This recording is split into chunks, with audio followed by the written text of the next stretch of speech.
ನಮ್ಮ ರೈತ ಸಂಘದ ಅಧ್ಯಕ್ಷರು ಮುಖಂಡರು ಎಲ್ಲ ರೈತ ಬಾಂಧವರು ಸೇರಿ ಇವತ್ತು ಹಜ್ಜಿಪುರದಿಂದ ಏನೋ ಬೆಂಗಳೂರಿನ ವಿಧಾನಸೌಧದ ತನಕ ಪಾದಯಾತ್ರೆ ಮೂಲಕ ಒಂದು ಹೋರಾಟವನ್ನು ಮಾಡ್ತಾ ಇದ್ದಾರೆ. ಈ ಹೋರಾಟದ ಮೂಲ ಉದ್ದೇಶ ಬಂದು ಸಫಾರಿಗಳು ಸ್ಥಗಿತ ಆಗಬೇಕು.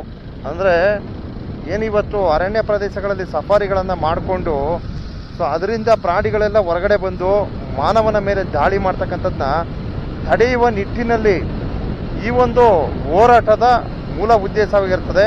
ಹಾಗೆ ನಮ್ಮ ಈ ಭಾಗ ಮಾಟಳ್ಳಿ ಕೌದಳ್ಳಿ ಈ ಭಾಗವಾಗಿ ಕಾವೇರಿ ನದಿ ನೀರನ್ನು ಏತ ನೀರಾವರಿ ವ್ಯವಸ್ಥೆಯನ್ನು ಕಲ್ಪಿಸಿಕೊಡ್ಬೇಕಂತಕ್ಕಂಥ ನಿಟ್ಟಿನಲ್ಲಿ ಇವತ್ತು ಇಂತಹ ಒಂದು ಬೃಹತ್ ಪ್ರತಿಭಟನೆ, ಅಂದರೆ ನಮ್ಮ ಹಜ್ಜಿಪುರದಲ್ಲಿ ಎಲ್ಲ ಸೇರ್ಕೋತಾರೆ ರೈತ ಬಂದವರು, ಎಲ್ಲ ಹಳ್ಳಿಯ ರೈತ ಬಂದವರು ಸೇರಿ ಅಯ್ಯಪ್ಪ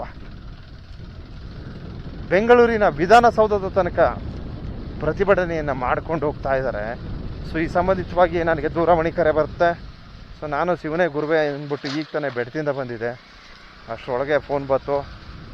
ಆಯಿತು ಸ್ವಾಮಿ, ರೈತರು ನೀವಿದ್ರೇ ನಾವು ಅಂದ್ಬಿಟ್ಟು ಬರ್ತಾಯಿದ್ದೀನಿ. ನೋಡಿ ಎಲ್ಲ ಸೇರಿದ್ರೆ ಇಲ್ಲಿ ಅದ್ಭುತ ಅದ್ಭುತ.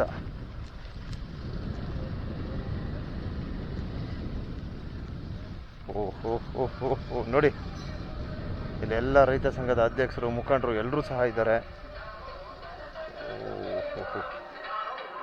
ಓಹೋ ಒಂದು ಬೃಹತ್ ಪ್ರತಿಭಟನೆ ಅಂತ ಹೇಳ್ಬೋದು.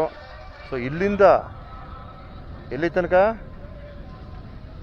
ಬೆಂಗಳೂರು ತನಕ ಪಾದಯಾತ್ರೆ ಮೂಲಕ ಪ್ರತಿಭಟನೆ ಗುರು, ಪಾದಯಾತ್ರೆ ಮೂಲಕ. ಅಣ್ಣ ಬಂದೆ. ಹಾಂ ಒಂದು ನಿಮಿಷ ವಿಡಿಯೋ ಹಾಕತ್ತಾ ಇದ್ದೀನಿ, ಒಂದೇ ನಿಮಿಷ.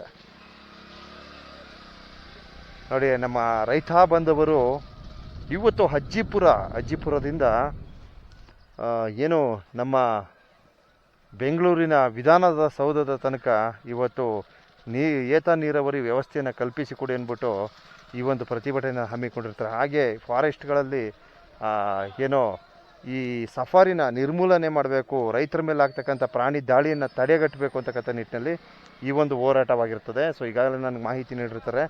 ಅದರ ಮೇರೆಗೆ ಈ ಒಂದು ಸಂದೇಶವನ್ನು ಎಲ್ಲರಿಗೂ ಅರ್ಪಣೆ ಮಾಡ್ತಾ ಇದ್ದೀನಿ.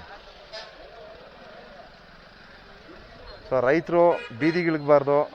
ಆ ಒಂದು ಹಂತದಲ್ಲಿ ನಮ್ಮ ಸರ್ಕಾರಗಳು ರೈತರಿಗೆ ಹೆಚ್ಚಿನ ಆದ್ಯತೆ ಬಾಧ್ಯತೆಗಳನ್ನು ನೀಡಬೇಕು ಅಂತ ಈ ವಿಡಿಯೋನ ಅರ್ಪಣೆ ಮಾಡ್ತಾ ಇದ್ದೀನಿ. ಇಲ್ಲಿ ನೋಡಿ, ರಾಜ್ಯಾಧ್ಯಕ್ಷರು ಬರ್ತಾ ಇದ್ದಾರೆ. ಆ ಕಡೆ ಈ ಕಡೆ ಇರ್ತಕ್ಕಂಥ ಎಲ್ಲ ರೈತರು ಬೋರ್ಡ್ ಕೆಳಗಡೆ ಬರಬೇಕೇನು, ಕರ್ನಾಟಕ ರಾಜ್ಯ ರೈತ ಅಂತ ಹಜ್ಜಿಪುರ ಗ್ರಾಮ ಘಟಕದ ಬೋರ್ಡ್ ಹತ್ರ ಬರಬೇಕು ಎಲ್ಲರೂ.